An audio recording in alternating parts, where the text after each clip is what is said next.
Today we're exploring the world's most famous framework for cross-cultural psychology. Developed by Gert Hofstede, this model helps us quantify and compare the invisible values that drive human behavior across different countries. Hofstede views culture like an operating system. Just as a Mac and PC have different software for the same task, humans have different cultural software for things like handling authority or working on teams. Hofstede's model has 6 dimensions that we'll be looking at. Our first dimension is power distance. In a high power distance culture, you don't disagree with your boss in a meeting. In a low power distance culture, you will speak truth to power and it is encouraged. Dimension 2 is individualism versus collectivism. This dimension can take an impact in hiring. In an individualist culture, you hire based on skills. In collectivist ones, you might hire based on trust and family recommendations. The third dimension is motivation.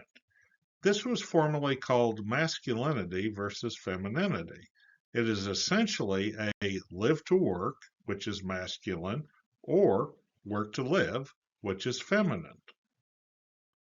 The fourth dimension is uncertainty avoidance.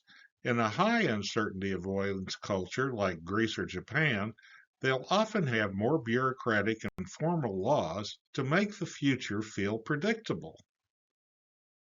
The fifth dimension is long-term orientation.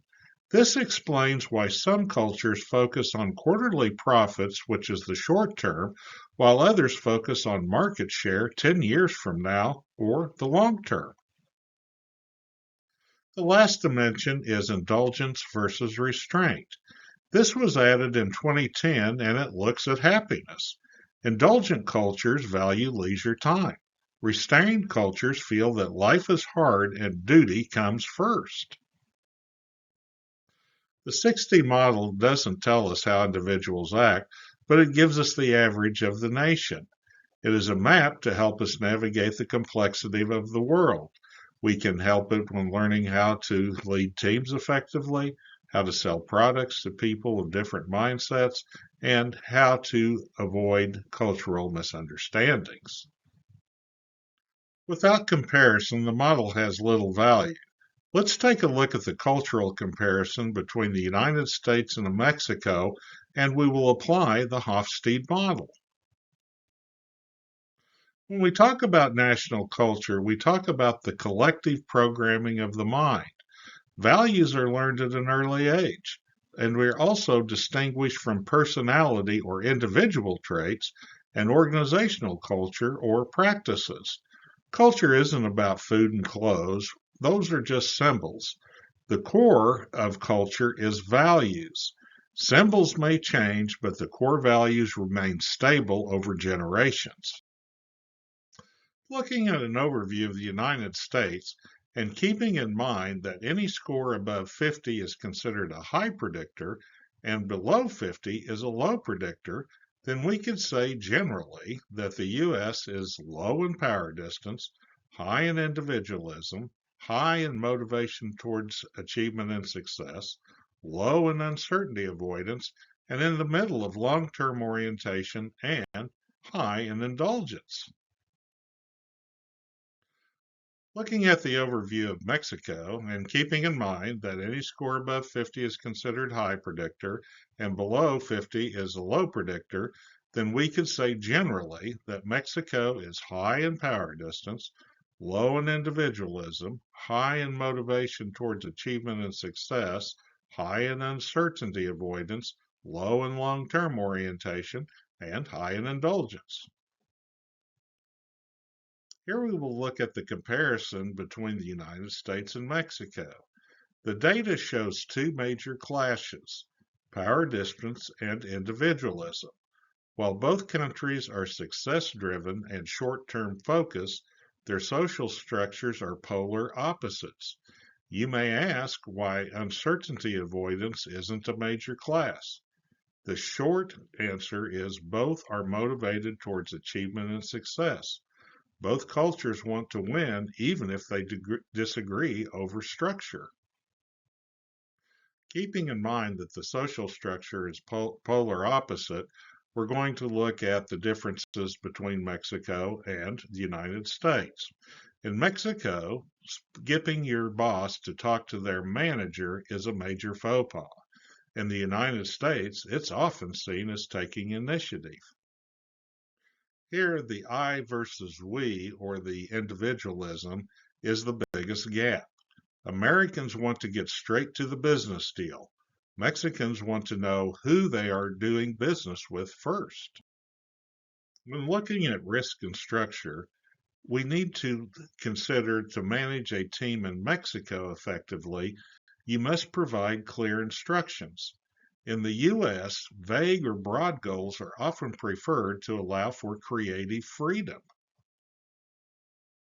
Even though we had a difference in success and outlook, we see that both countries value hard work and success. However, Mexico places an even higher premium on the celebration of life and leisure. Success in cross-cultural environments isn't about changing your values, it's about adapting your behavior to respect the values of others.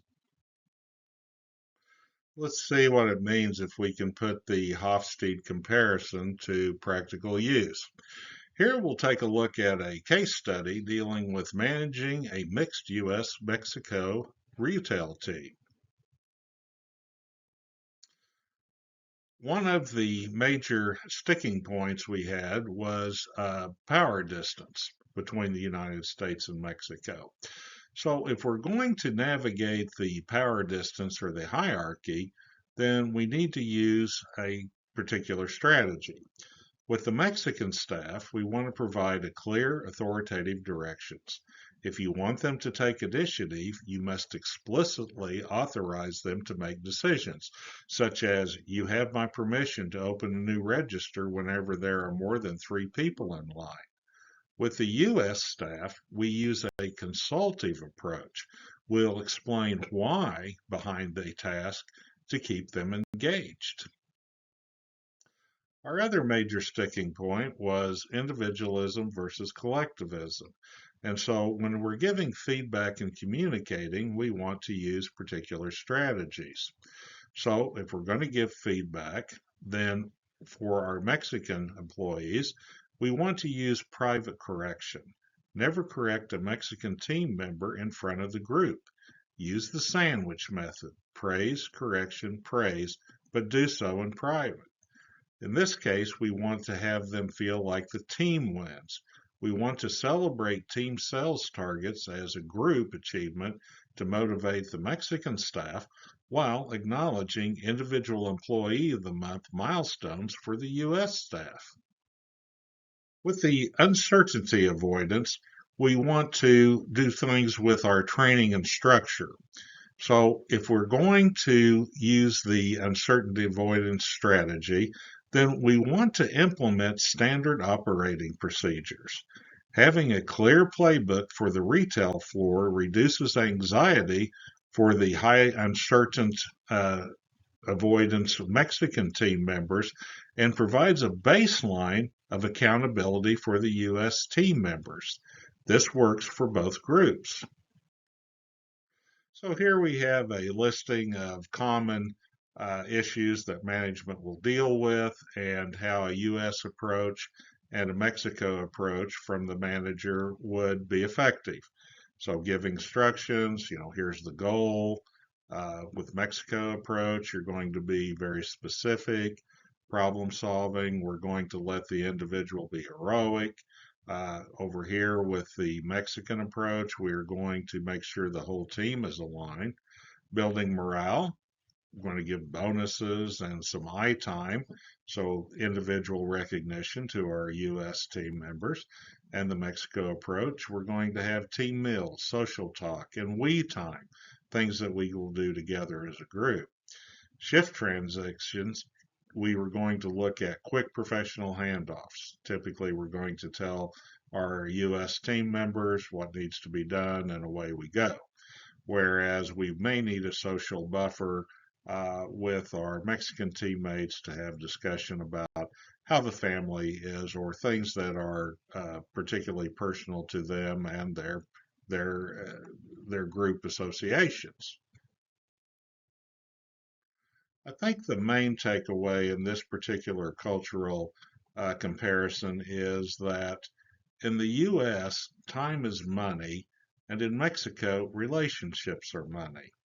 And so, one of the ways that we can resolve these two sticking points is by recognizing this.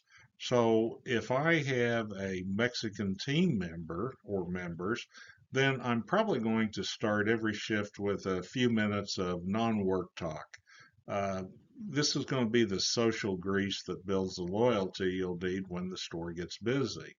I'm going to avoid jumping straight into a list of tasks to do, like to-do lists, without saying good morning or asking how they are.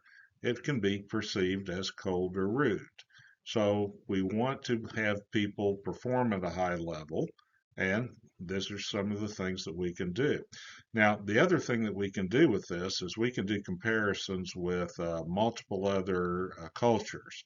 I just used the US Mexican one because it was relatively close to us, and we probably had interactions with people from Mexico. But you can go to the website that Hofstede has and look at those social comparisons, and this can give you a good idea of how different national cultures look at things and where you may have some clear cut issues that you may have to deal with or similarities.